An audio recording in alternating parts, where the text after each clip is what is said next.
Dear students, let me discuss with you the identity matrix. आप सब जानते हैं कि identity matrix क्या होता है. It is the one which has 1, 1, 1, 1 all over the leading diagonal. और बाकी जो हैं off diagonal elements वो क्या होते हैं? 0. So if we look at the example given in your book, this is an identity matrix of containing 3 rows and 3 columns. So the dimension is 3 by 3. Generally हम IM से denote करेंगे, जिसके अंदर M rows और M ही columns होंगे. Obviously the identity matrix is a square matrix. All right, अब सवाल ये है कि अगर हम R के अंदर इसको प्रोड्यूस करना चाहें तो हम क्या करें. So let's look at this slide, which I have the material taken from your book.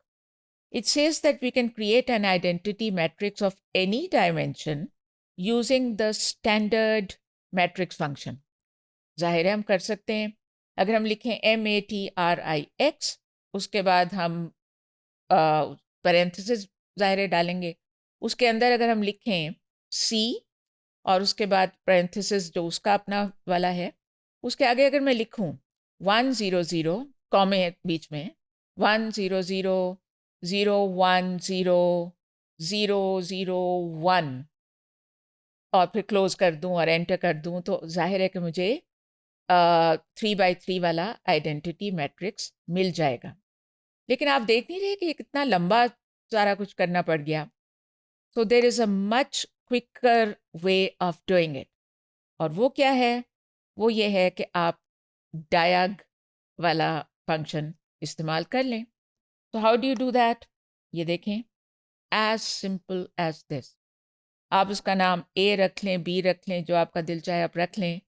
आप क्या करें, आप सिंपली लिखें DIAG और उसके अंदर जो उसके पेरेंथेसिस के अंदर उसकी जो आर्ग्यूमेंट है, उसमें अगर आपको 3 by 3 चाहिए तो आप लिख देंगे x = 3.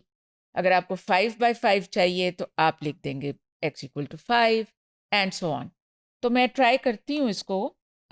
ये देखिए, ये मैंने यहाँ से कॉपी किया ताकि टाइम बच जाए. और यहाँ पे मैं पिछले एक वर्क स्पेस जो मेरी चल रही है उसी में थोड़ा आगे आके इसको पेस्ट कर रही हूँ. और देखिए, नो एरर, नो प्रॉब्लम. अब मैं ए लिख रही हूँ and let's see what we get. ये मैंने एंटर किया एंड देयर यू आर. लेकिन अब मैं चाह रही हूँ कि मैं कुछ और भी करूँ. ये बी मैंने लिया और इसके साथ ये मेरा जो एरो कह लें या whatever you want to call it. अब ये जो मैं लिख रही हूँ DIAG, अब इसके बाद ये पैरेंथेसिस जो हैं इसके अंदर आके मैं x = ये 2 जो है ये नहीं लिख रही, मैं सिर्फ 3 लिख रही हूँ. I want to see will it work. अगर खाली 3 भी लिख दूँ तो क्या वही आएगा? So let me come out and enter. आप देखें एरर कोई नहीं है. इसका मतलब है कि I think everything is going to be fine. अब दोबारा जो बी लिखा तो अब एंटर करें and there you are. So इसलिए आप इसको नोट कर लें कि आप ना भी लिखा करें ना x = तो वो फिर भी वर्क कर जाता है. और अब हम before I close this module I would like to create another one. अब मैं लिख रही हूँ C. अब मैंने डाला एरो और अब मैंने लिखा DIAG और अब मैंने इसको किया ब्रैकेट डाला राउंड. अंदर आके अब बहुत ही मुझे एक्साइटमेंट हो रही है तो मैं 21 लिखने लगी हूँ. तो क्या होगा?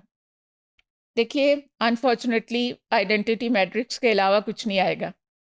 अब मैं एंटर कर रही हूँ, कोई एरर नहीं है. Isn't that good? All right. अब मैंने C दोबारा लिखा एंड देयर यू आर.